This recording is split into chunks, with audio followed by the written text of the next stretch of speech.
21শে August grenade হামলা মামলায় তারেক রহমান সহ সকল আসামিকে খালাস দিলেন হাইকোর্ট। অভিযোগপত্র অবৈধ ঘোষণা। প্রধান উপদেষ্টার কাছে অর্থনীতির শ্বেতপত্র হস্তান্তর করেছে প্রণয়ন কমিটি। কাল প্রতিবেদন প্রকাশ। এবং ফ্যাসিস্ট সরকারের মতো জুলুম দেখতে চায় না জনগণ, বললেন জামায়াতে ইসলামের আমির। জাতীয় ইস্যুতে ঐক্যের আহ্বান।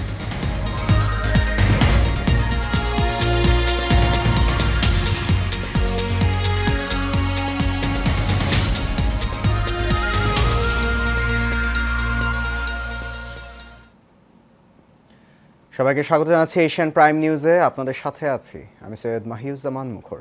শুনছেন বিআরবি কেবল ইন্ডাস্ট্রিজ লিমিটেড সংবাদ শিরোনাম। যাচ্ছি পুরো খবরে। 21শে আগস্ট গ্রেনেড হামলা মামলায় বিএনপির ভারপ্রাপ্ত চেয়ারম্যান তারেক রহমান, সাবেক স্বরাষ্ট্র প্রতিমন্ত্রী লুৎফুজ্জামান বাবর, উপমন্ত্রী আব্দুস সালাম পিন্টু সহ 52 জন আসামিকে খালাস দিয়েছেন হাইকোর্ট। একই সঙ্গে বিচারিক আদালতের রায় পুরোপুরি বাতিল করা হয়েছে। 20 বছর আগের ঘটনায় ন্যায় বিচার পেয়েছেন আসামিপক্ষ। রায়ে সন্তুষ্ট আসামিদের পরিবারও। মিতুর রিপোর্ট, ক্যামেরায় ছিলেন আবির হোসেন। 2004 সালের 21শে আগস্ট রাজধানীর বঙ্গবন্ধু এভিনিউতে আওয়ামী লীগের জনসভায় গ্রেনেড হামলায় অন্তত 24 জন নিহত হয়।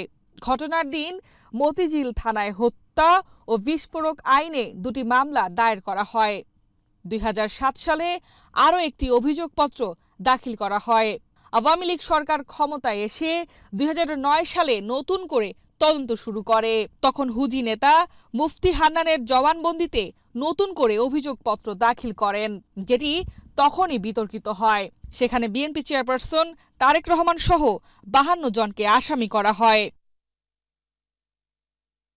2018 সালের 10 অক্টোবর দ্রুত বিচার ট্রাইব্যুনালে সাবেক স্বরাষ্ট্র প্রতিমন্ত্রী লুৎফুজ্জামান বাবর, সাবেক শিক্ষা উপমন্ত্রী আব্দুস সালাম পিন্টু, ডিজিএফআই এর ডিজি রেজ্জাকুল হায়দার সহ 19 জনকে মৃত্যুদণ্ড দেওয়া হয়।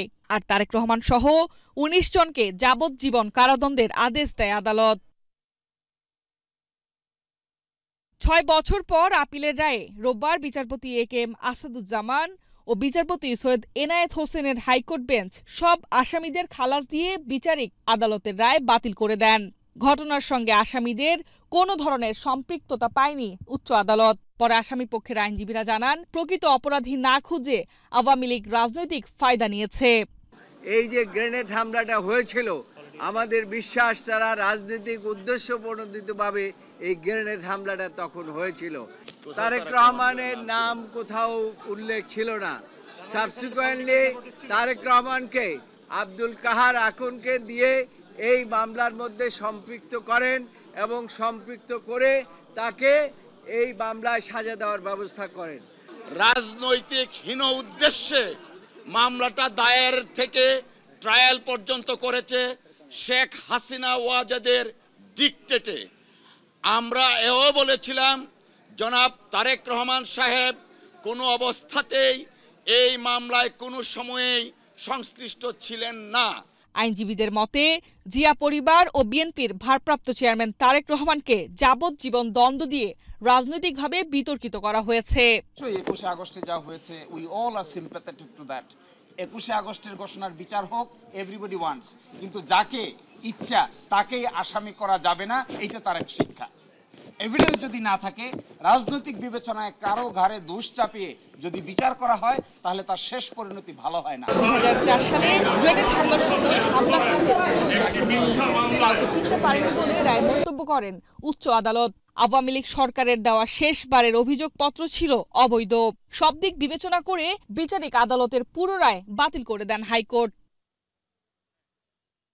Mitu, Asian television, Dhaka. তত্ত্বাবধায়ক সরকার ব্যবস্থা প্রবর্তন করে আনা সংবিধানে ত্রয়োদশ সংশোধনী বাতিলের রায় পুনর্বিবেচনা চেয়ে 3টি আবেদনের ওপর শুনানির জন্য আগামী 19 জানুয়ারি দিন ধার্য করেছে আপিল বিভাগ। প্রধান বিচারপতি সৈয়দ রেফাত আহমেদের নেতৃত্বে আপিল বেঞ্চে আদেশ দেন। আদালতে আবেদনের পক্ষে ছিলেন জ্যেষ্ঠ আইনজীবী জয়নুল আবেদিন, শরীফ ভুইয়া এবং আইনজীবী শিশির মনির। রাষ্ট্রপক্ষে ছিলেন অ্যাটর্নি জেনারেল মোহাম্মদ আসাদুজ্জামান। 2011 সালে আপিল বিভাগের 7 বিচারপতির পূর্ণাঙ্গ বেঞ্চের সংখ্যাগরিষ্ঠ মতামতের ভিত্তিতে সংবিধানের ত্রয়োদশ সংশোধনী বাতিল ঘোষণা করে রায় দেন। ঘোষিত রায়ের পর তত্ত্বাবধায়ক সরকার ব্যবস্থার বিলোপ সহ বেশ কিছু বিষয়ে আনা পঞ্চদশ সংশোধনী আইন 2011 সালের 30 জুন জাতীয় সংসদে পাশ হয় এবং 3 জুলাই ত্রয়োদশ সংশোধনী বাতিল করে গেজেট প্রকাশ করা হয়। প্রধান উপদেষ্টা ডক্টর মোহাম্মদ ইউনূসের কাছে দেশের অর্থনীতি শ্বেতপত্র হস্তান্তর করেছে শ্বেতপত্র প্রণয়ন কমিটি। কমিটির প্রধান ডক্টর দেবপ্রিয় ভট্টাচার্য ডক্টর মোহাম্মদ ইউনূসের কাছে শ্বেতপত্র তুলে দেন। জানা গেছে, প্রতিবেদনে বিগত 15 বছরের অর্থনৈতিক কর্মকাণ্ড, সরকারের নানামুখী উদ্যোগ, উন্নয়ন প্রকল্পের প্রশ্নবিদ্ধ অর্থব্যয়, বিদেশি ঋণের অর্থব্যবহার, আর্থিক তথ্যে গরমিল, ব্যাংক খাতের লুটপাট, জিডিপি মূল্যস্ফীতির তথ্যে 9/6 তুলে ধরা হয়েছে। পাশাপাশি বাজেট বাস্তবায়নে অস্বচ্ছতা ও রাজস্ব আহরণে পদক্ষেপের বিষয়টি উঠে এসেছে। এছাড়া সংকট থেকে উত্তরণে পদক্ষেপও সুপারিশ করেছে কমিটি। আগামীকাল সোমবার সংবাদ সম্মেলন করে এই বিষয়ে বিস্তারিত তুলে ধরা হবে বলে জানানো হয়েছে। ফ্যাসিস্ট পতিত সরকারের মতো চাঁদাবাজ, জুলুমবাজ আর কাউকে দেখতে চায় না বলে মন্তব্য করেছেন জামাতে ইসলামের আমির ডক্টর শফিকুর রহমান। নড়াইল সদর উপজেলার মালিবাগ মোড়ে এক পথসভায় তিনি কথা বলেন। পথসভায় অন্যান্যদের মধ্যে নড়াইল জেলা জামাতের আমির অ্যাডভোকেট আতাউর রহমান বাচ্চু, সেক্রেটারি মাওলানা ওবায়দুল্লাহ খায়সার, জেলা নায়েবে আমির মোহাম্মদ জাকির হোসেন বিশ্বাস, সদর উপজেলা জামাতের আমির হাফেজ মোহাম্মদ আবদুল্লাহ আমিন, নড়াইল পৌর জামাতের আমির মাস্টার জাকির হোসেন সহ জামাতের বিভিন্ন পর্যায়ের নেতাকর্মীরা উপস্থিত ছিলেন। পরে তিনি লোহাগড়া উপজেলা জামাত আয়োজিত পথসভায়ও বক্তৃতা প্রদান করেন। এ সময় লোহাগড়া জামাতের উপজেলা আমির মাওলানা হাদিউজ্জামান সহ দলীয় নেতাকর্মীরা উপস্থিত ছিলেন। সবাই মানুষের মর্যাদা পাবে। আমরা কারো শিক্ষা কিংবা পেশা দেখবো না, আমরা দেখবো তিনি আল্লাহর সেরা সৃষ্টি আশরাফুল মাখলুকাত। এইভাবে প্রত্যেকটি মানুষ অপর মানুষকে সম্মান করবে, ভালোবাসবে। তারা বলেছিলেন জাতির ভাগ্য বদলে দেব, দিন শেষে ভাগ্য বদল হয়েছে তাদের, সর্বনাশ হয়েছে জাতি।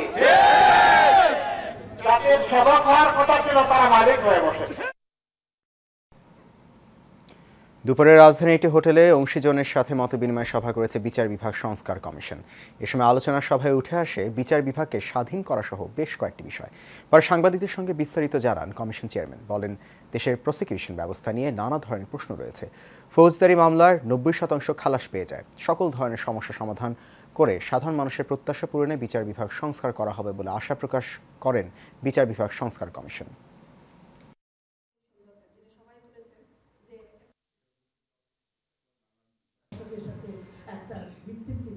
আমাদের দেশে যত ফৌজদারি মামলা হচ্ছে তার শতকরা 90% বা তার বেশি আপনার খালাস পেয়ে যাচ্ছে। এটা মোটামুটি অ্যাকসেপ্টেড। ইউরোপ আমেরিকাতে দেখা যায় শতকরা 90% উপরে শাস্তি হচ্ছে। তো ত্রুটি আছে কোথাও, এই কোথায় ত্রুটি আছে এই চেষ্টা আমরা করছি।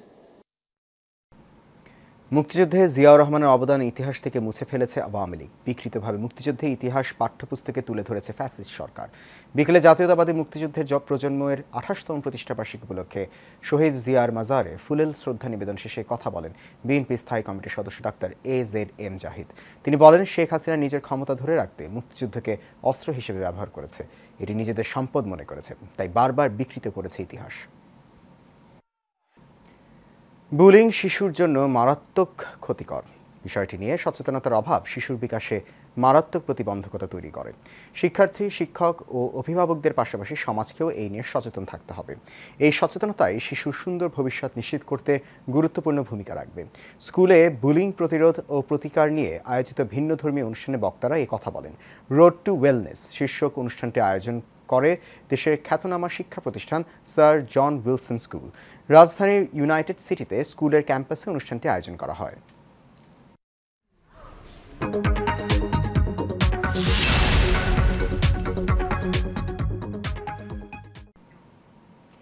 বাগেরহাটের মংলা বন্দরের ৭৪তম প্রতিষ্ঠা বার্ষিকীর অনুষ্ঠানে বসুন্ধরা গ্রুপের দুটি প্রতিষ্ঠান Toggi shipping and logistics limited ও বসুন্ধরা মাল্টি ট্রেডিং লিমিটেডকে সম্মাননা প্রদান করেছে বন্দর কর্তৃপক্ষ। বন্দর জেটির স্টাফিং অ্যান্ড আনস্টাফিং শেডে আয়োজিত অনুষ্ঠানে মংলা বন্দরের কর্তৃপক্ষের chairman rear admiral Shahin Rahman Toggi shipping and logistics লিমিটেডের head of ship operation and agency captain Mohammad Mahbubul আলমের হাতে সম্মাননা ক্রেস্ট তুলে দেন। এ সময় বন্দর কর্তৃপক্ষের সদস্য ক্যাপ্টেন মোহাম্মদ কিবরিয়া হক, সদস্য কাজী আবেদ হোসেন, সদস্য doctor AK-M Anisur Rahman, police super Mohammad Tauhidul Arif ও বসুন্ধরা মাল্টি ট্রেডিং লিমিটেডের ম্যানেজার KM রিয়াজুল হক সহ বিভিন্ন সরকারি বেসরকারি দপ্তরের ঊর্ধ্বতন কর্মকর্তারা উপস্থিত ছিলেন। 2000 টন কার্গো নামাতে ধরেন আমাদের মাত্র 1.5 ঘন্টা সময়। তো আমরা ফিউচারে এবার 50টা এনেছি। আমরা চিন্তা ভাবনা আসছে ইনশাল্লাহ আমরা এটা আরও মিনিমাম বৃদ্ধি করব এবং আগামীতে ওয়াই নট মেবি 170টা বা 100টা আনার আমরা চেষ্টা করব।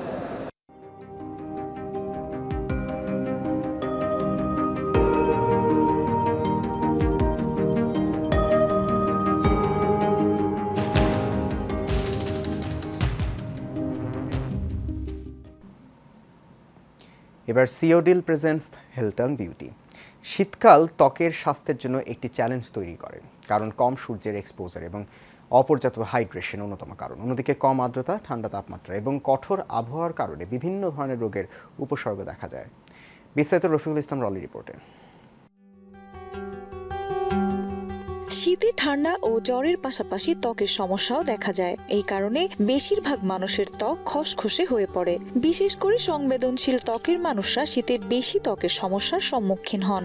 চর্মরোগ বিশেষজ্ঞদের মতে শীতকালে এক্সিমা, চিলব্লেইন্স, রায়না-উডস ফেনোমেনন, কোল্ড ইউটিকেরিয়া এবং কোল্ড পোকুলাইটিস দেখা যায়। এই সমস্যাগুলি অন্যান্য ত্বকের সমস্যার তুলনায় চিকিৎসা করা আরও কঠিন। আমাদের প্রথম যেটা করতে হবে, তৈলাক্ত ত্বকে যদি কখনো ব্রণ চলে আসে তাহলে প্রথমত আমাদেরকে এটা কোনোভাবেই হাত দেওয়া যাবে না এবং খোঁটাখুটি করা যাবে না।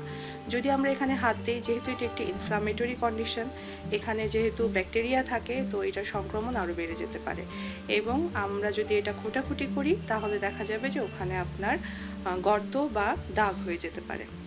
এক্সিমা একটি প্রদাহজনক ত্বকের অবস্থা, যার ফলে ত্বক শুষ্ক এবং কুঁচকে যায়। এটি সাবান, ডিটারজেন্ট, পরিবেশ দূষণ বা খাবারের অ্যালার্জি, হরমোনের পরিবর্তন এবং ত্বকের সংক্রমণের কারণে হতে পারে।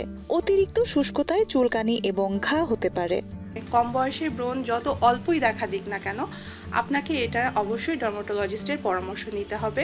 কারণ আপনি যদি এক্ষেত্রে দেরি করেন তাহলে সেক্ষেত্রে এটি কিন্তু নোডুলোসিস্টিক অ্যাকনি বা অ্যাকনির যে খারাপ ধরনের অ্যাকনিগুলো সেদিকে টার্ন নিতে পারে এবং তখন কিন্তু দাগগুলো রিমুভ করা আরও কঠিন হয়ে যায়।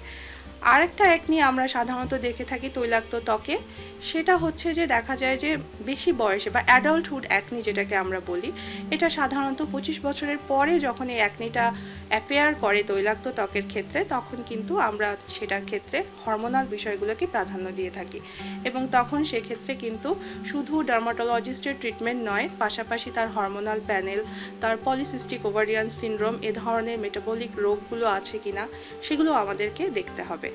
এটি প্রতিরোধ করার জন্য ত্বককে হাইড্রেটেড রাখা হলো প্রাথমিক চিকিৎসা। তবে যে কোনো মেডিসিন ব্যবহার করার আগে চিকিৎসকের পরামর্শ নেওয়া অতি জরুরি বলে মন্তব্য করেন এই বিশেষজ্ঞ।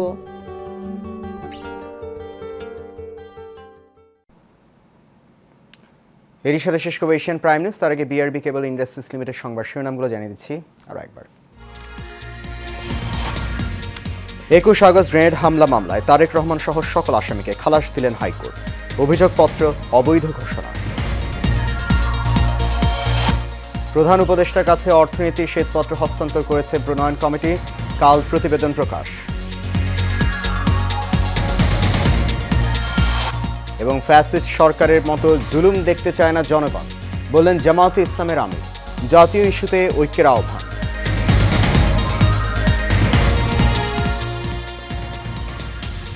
এশিয়ান প্রাইম নিউজ এ পর্যন্ত। আমাদের পরবর্তী আয়োজন দেখার আমন্ত্রণ রইল। এতক্ষণ সঙ্গে থাকার জন্য অনেক ধন্যবাদ সবাইকে। শুভরাত্রি।